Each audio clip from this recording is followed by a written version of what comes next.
ఊర్మిళ ఆగక్కడ.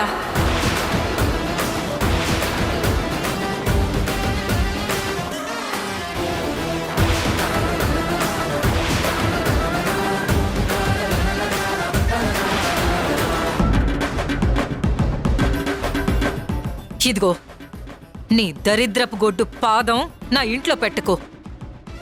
ఇప్పటికే నా ఇల్లు నాశనమైంది చాలు. అడుగు వెనక్కి వేయి.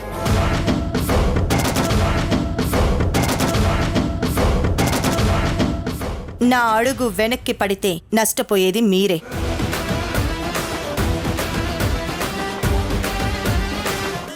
నా అడుగు ముందుకి పడితే నేను ఇంట్లోకొస్తే అదృష్ట దేవత మీ ఇంటి తలుపు దాటి మీ నట్టింట్లోకొచ్చినట్టే. అర్థం కాలేదా? చెప్తాను.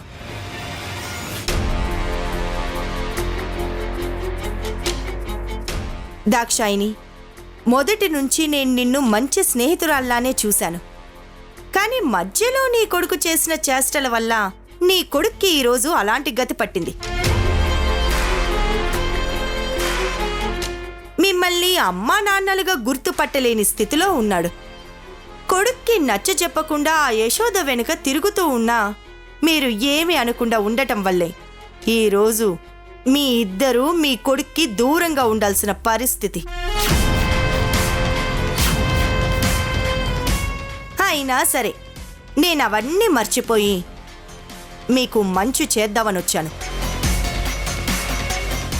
ఇప్పటి వరకు నువ్వు చేసిన మంచి చాలు. నువ్వేమీ మా విషయాల్లో కలగ చేసుకోవాల్సిన అవసరం లేదు. ఇప్పటికే మా కన్న కొడుకును మాకు దూరం చేశావు. దానికి దేవుడు ఏదో ఒక రోజు నిన్ను ఖచ్చితంగా శిక్షిస్తాడు. ఎందుకు అంతలా శాపనార్థాలు పెడతారు? చెప్పాను కదా మీకు మంచి చేయడానికే వచ్చానని. ఆ మంచి ఏంటో తెలుసా? నేను మీకు మీ హారిని ఇచ్చేద్దాం అనుకుంటున్నా.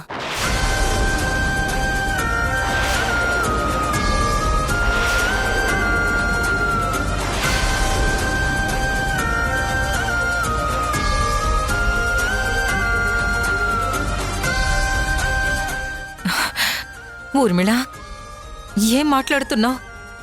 నిజంగా నువ్వు నా కొడుకుని ఇచ్చేస్తావా? ఇదిగో నిజం చెప్పు. నిజంగా ఇచ్చేస్తావు కదా? 100% ఇచ్చేస్తాను.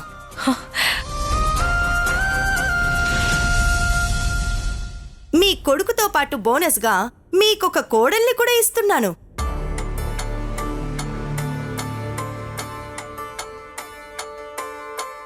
కోడలా? అత్తయ్య, నన్ను ఆశీర్వదించండి. మావయ్య గారు, నన్ను ఆశీర్వదించండి. చూసారా ఎంత వినయంగా ఉందో? చాలా మంచి అమ్మాయి. పైగా వాళ్ళ అమ్మా నాన్నలు యుఎస్లో సెటిల్ అయిపోయారు. 100 కోట్ల ఆస్తుంది.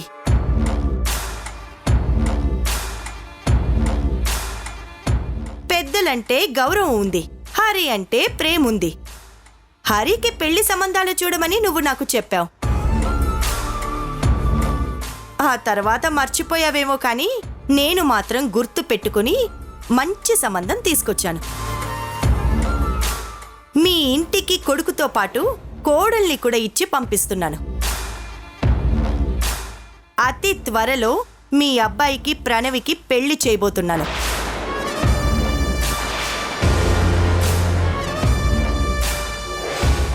ఏంటి అంతలా షాక్ అయ్యారు? మంచి సంబంధం తెస్తే సంతోషపడాలి గాని ఇలా షాక్ అవుతారేంటి?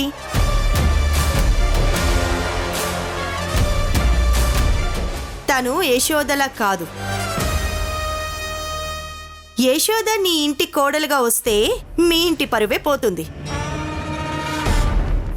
అదే ప్రణవి మీ ఇంటి కోడలుగా వస్తే మీ ఆస్తి పెరుగుతుంది, అంతస్తు పెరుగుతుంది.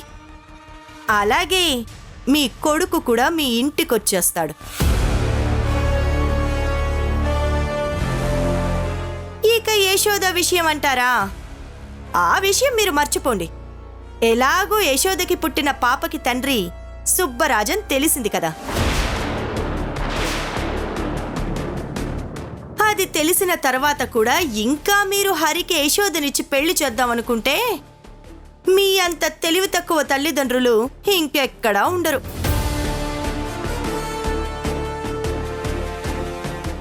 సుబ్బరాజు యశోదకి బావే అవుతాడు. నేను నా వ్యాపారం కోసం అనుకోకుండా సుబ్బరాజుకి యశోదకి పాప పుట్టేలా చేశాను. ఇప్పుడు యశోదకి హరి దక్కకపోయినా సుబ్బరాజున్నాడు. అలాగే యశోద కుటుంబం ఉంది. కానీ నీకు నీ కొడుకు దక్కకపోతే ఎలా చెప్పు? అసలే హరికి గతం గుర్తులేదు. హరి మళ్ళీ మీకు దగ్గరవ్వాలంటే అది నేను చెప్తేనే అవుతుంది.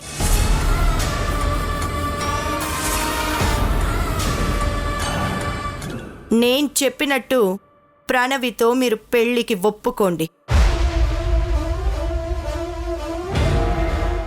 ఆ యశోద చావు యశోద చస్తుంది. మీరందరూ ఆనందంగా ఉంటారు. హరిని కూడా మీ దగ్గరికి పంపిస్తాను. ఊర్మిళ, నువ్వంటున్నది కొంతవరకు బానే ఉంది. కానీ మా కన్న కొడుకు మమ్మల్ని తల్లిదండ్రులుగా గుర్తించకపోగా మమ్మల్ని చూస్తేనే కోప్పడుతున్నాడు. మేమేదో మోసగాళ్ళం అన్నట్టు ప్రవర్తిస్తున్నాడు. అలాంటి నా కొడుకుని నువ్వెలా మార్చగలవు? దాక్షాయిని, నువ్వు నా గురించి చాలా తక్కువ అంచనా వేస్తున్నావు. నేను తలుచుకుంటే చచ్చినవాడు మళ్ళీ బ్రతుకుతాడు, బ్రతికినవాడు క్షణాల్లో చస్తాడు. అలాగే గతం మర్చిపోయిన నీ కొడుక్కి కూడా గతం గుర్తుకొస్తుంది.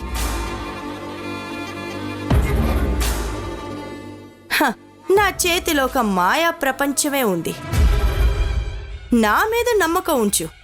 మీ హరిని మళ్ళీ మామూలు మనిషిని నేను చేస్తాను. కాదు కూడదు, యశోదే నా ఇంటి కోడలంటావా? ఎప్పటికీ హరి మీ ఇంటికి రాడు.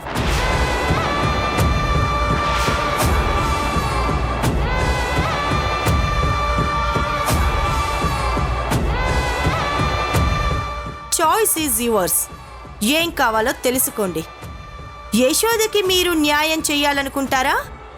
మీ కొడుకుతో కలిసి మీరంతా ఆనందంగా జీవితాన్ని గడపాలనుకుంటారా? ఊర్మిళ, నువ్వన్నట్టుగా నా కొడుకును మళ్ళీ మామూలు మనిషిని చేయగలిగితే నువ్వు చెప్పినట్టు నేను వింటాను.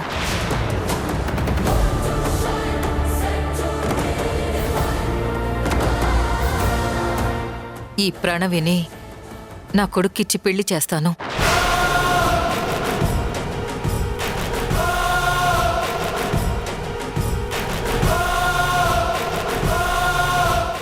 శభాష్, ఇప్పుడు నా దారిలోకి వచ్చావు దాక్షాయిని. మీ అబ్బాయిని స్పృహలోకి తీసుకొచ్చే బాధ్యత నాది. అలాగే మీ అబ్బాయితో ఈ ప్రణవి పెళ్లికి మీరు సిద్ధంగా ఉండండి. ప్రణవి, పద వెళ్దాం. వెళ్ళొస్తానత్తయ్య, వెళ్ళొస్తాను మావయ్య.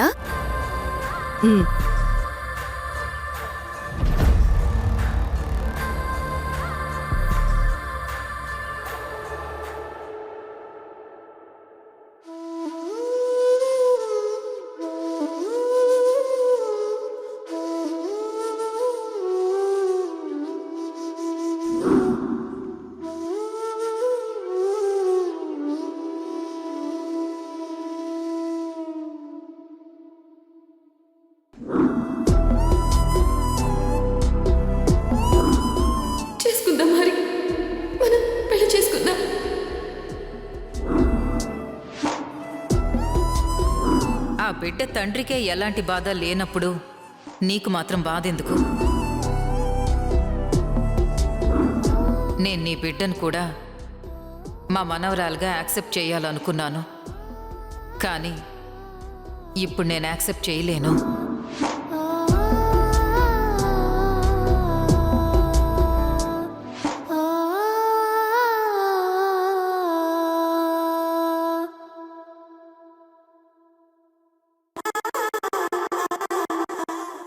పెళ్ళనేది లైఫ్లో వచ్చే ఒక బిగ్గెస్ట్ ఫెస్టివల్. కొత్త జీవితానికి అదే తొలి అడుగు. పెళ్లిలోని ప్రతి మూమెంట్ మీరు ఎంతో ఎంజాయ్ చేయాలి. అలా చెయ్యాలి అంటే మీ రెండు కుటుంబాలు మీ వెనకాల నిలబడి మేమున్నాము, మీ జీవితాల్ని హ్యాపీగా కొనసాగించండి అని మీకు భరోసా ఇవ్వాలి. కానీ ఆంటీ, మా నాన్న ఈ పెళ్లి ఒప్పుకోవడం లేదు కదా. ఇప్పుడు నేనేం చేయాలి? అంతేకాకుండా ఇంకా హరి వాళ్ళ అమ్మా నాన్న కూడా ఎవరూ తెలీదు. అలాంటప్పుడు మా రెండు ఫ్యామిలీస్ మా సైడ్ ఎలా ఉంటాయి, ఎలా సపోర్ట్ చేస్తాయి? నేను అదే పాయింట్కి వస్తున్నాను. నేను ఎలాగైనా సరే మీ అమ్మా నాన్నలిద్దరినీ ఒప్పిస్తాను. వాళ్ళని ఇండియాకి రప్పిస్తాను. వాళ్ళ చేతుల మీదుగానే మీ పెళ్లి జరిగేలాగా చూస్తాను. అంతేకాదు, 1-2 రోజుల్లో హరి వాళ్ళ అమ్మా నాన్న ఎవరో కూడా తెలిసిపోతుంది. ఇంత కాన్ఫిడెంట్గా నేను ఎలా చెప్తున్నాను అంటే, హోమ్ మినిస్టర్ దగ్గర నుంచి పోలీసులకి నేను ప్రెషర్ తీసుకొచ్చాను. ఆల్రెడీ 4 స్పెషల్ టీంలు హరి వాళ్ళ అమ్మా నాన్న ఎవరు అని కనుక్కునే పనిలో ఉన్నారు. ఏ క్షణమైనా మనకి పాజిటివ్ న్యూస్ రావచ్చు. నిజంగా మీరు మా అమ్మా నాన్నల్ని ఒప్పించి అందరి సమక్షంలో మా పెళ్లి చేస్తే జీవితాంతం మేము మిమ్మల్ని దేవతలా పూజిస్తామాంటీ.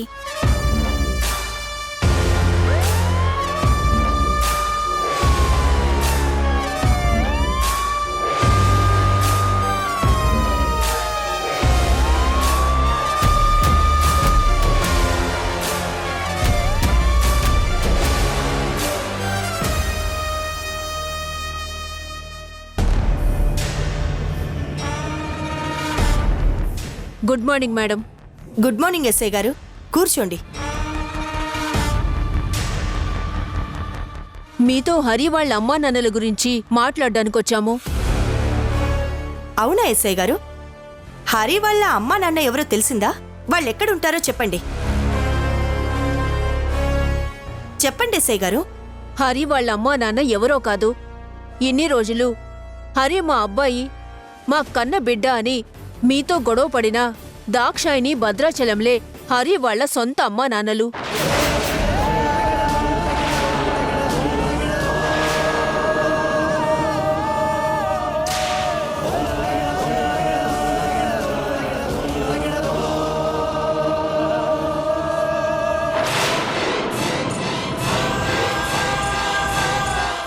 ఏం మాట్లాడుతున్నారు ఎస్ఐ గారు?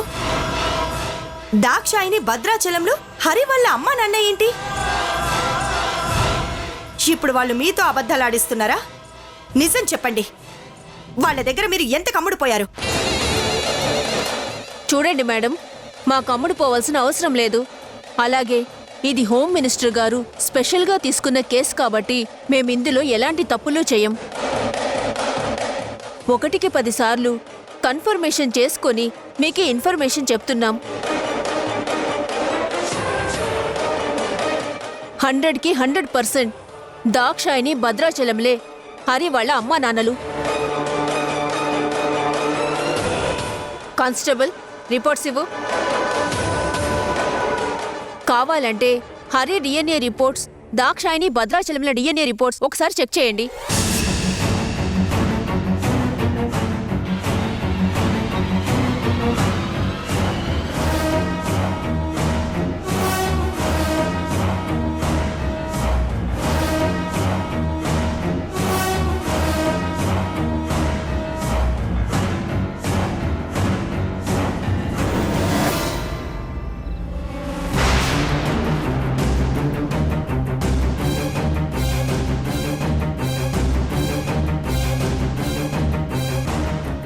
ఎప్పటికైనా నమ్ముతారా మేడం?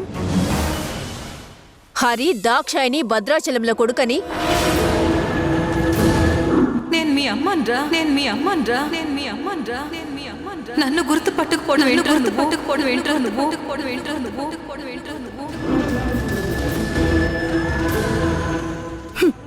ఎన్ని రోజులు పట్టిందా మీకు ఈ నిజం తెలుసుకోవడానికి? ఎప్పటి నుంచో ఆవిడ నేను కన్న తల్లిని అని, ఆయన నేను కన్న తండ్రిని అని చెప్తూనే ఉన్నారు కదా.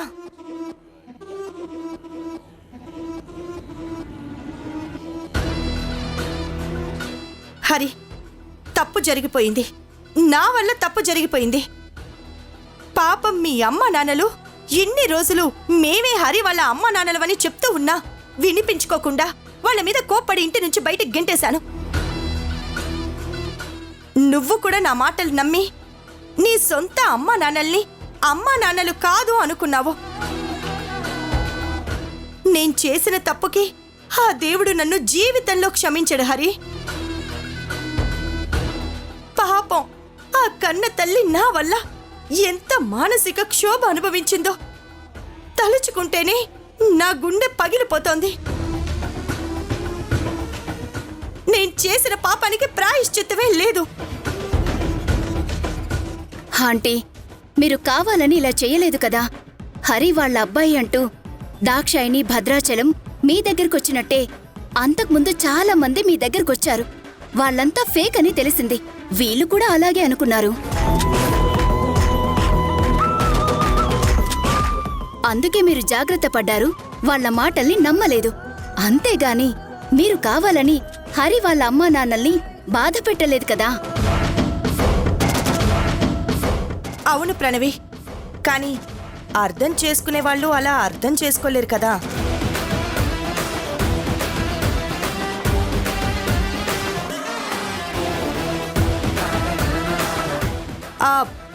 అవును ఎస్ఐ గారు, దాక్షాయిని భద్రాచలంలే హరి వాళ్ళ అమ్మా నాన్నలని మీకెలా అనుమానం వచ్చింది? హరి వాళ్ళింట్లో ఒక దొంగతనం జరిగింది మేడం. అతని దగ్గర నుండి వాళ్ళ అమ్మా నాన్నల ఫోన్లు పట్టుకున్నాం. అలాగే కొన్ని విలువైన వస్తువులు పట్టుకున్నాం. ఆ ఫోన్లలో హరి, దాక్షాయిని భద్రాచలంతో దిగిన ఫోటోలున్నాయి. అలాగే హరి వాళ్ళ అబ్బాయి అనడానికి చాలా ప్రూఫ్స్ ఉన్నాయి. అవి చూసాకే డిఎన్ఏ రిపోర్ట్స్ తెప్పించాం. అవన్నీ మ్యాచ్ చేసుకుని చూస్తే ఫైనల్గా మా అనుమానమే నిజమని తేలింది. వెళ్ళొస్తాం మేడం.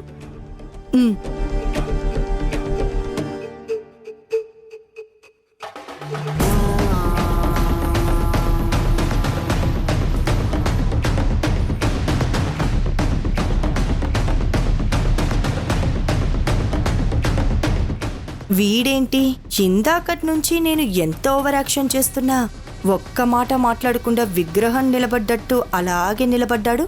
అసలు వీడేం ఆలోచిస్తున్నాడు? హరి, నేను హరి, యశోదని. మనిద్దరం ప్రేమించుకున్నాం, పెళ్లి చేసుకోవాలనుకున్నాం. నువ్వు నన్ను గుర్తుపట్టలేదా? యశోదను అలా నెట్టేస్తున్నావేంటి? ఏమైంది? అసలు మీరెవరు? అసలు మీరెవరు? అసలు మీరెవరు? అసలు మీరెవరు? ఏం మాట్లాడుతున్నావురా? మీ అమ్మ చెప్పేది నమ్మవేంట్రా?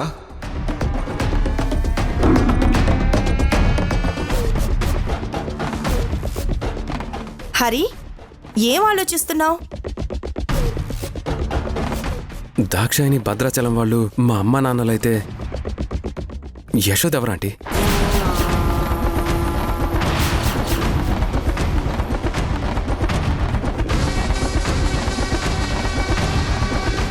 వీడు గతం మర్చిపోయాడు కానీ ఆలోచించే శక్తి మాత్రం మర్చిపోలేదు.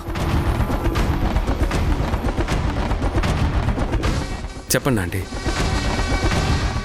దాక్షాయిని భద్రాచలంలో మా అమ్మా నాన్నలన్నది నిజమైతే యశోద అనే అమ్మాయి, ఆ అమ్మాయి చెప్పే మాటలన్నీ నిజమే అవ్వాలి కదా. అంటే నిజమే అంటారా?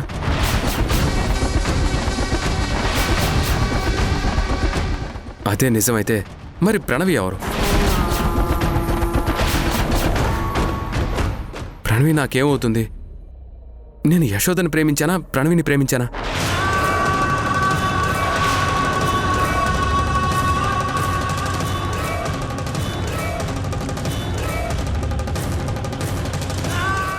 హరి, నీ గురించి నాకు తెలిసింది కొంతే. నీ గురించి నీకు పూర్తిగా తెలియాలి అంటే నువ్వు మీ అమ్మా నాన్నల్ని కలవాల్సిందే. వాళ్ళని కలిస్తే నువ్వు ప్రణవిని ప్రేమించావా, యశోదని ప్రేమించావా అనే విషయం నీకు క్లియర్గా అర్థమవుతుంది. అదేంటాంటీ మీరు అలా మాట్లాడతారు? హరిని నేను ఎంత ప్రేమించానో మీకు తెలీదా? నేను అబద్ధాలు చెప్తూ ఉంటే మరి ఆ జ్ఞాపకాలన్నీ ఏంటి? ఆ ఫోటోలన్నీ ఎక్కడి నుండొచ్చాయి?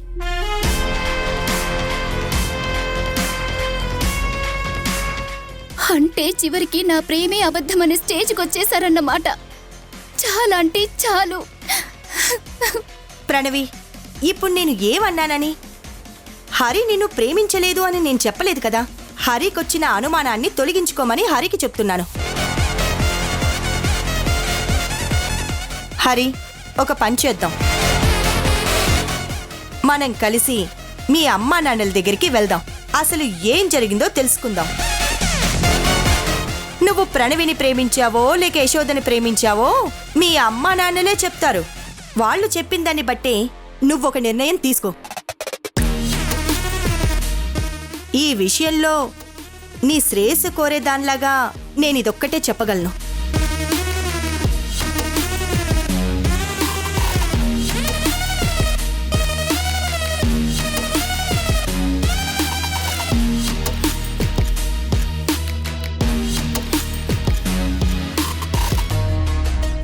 హరి, నువ్వింకేం ఆలోచించకు. మనం వెంటనే మీ అమ్మ నాన్నల దగ్గరికి వెళ్దాం. అలాగే ఆంటీ. ప్రణవి, వెళ్దాం పద.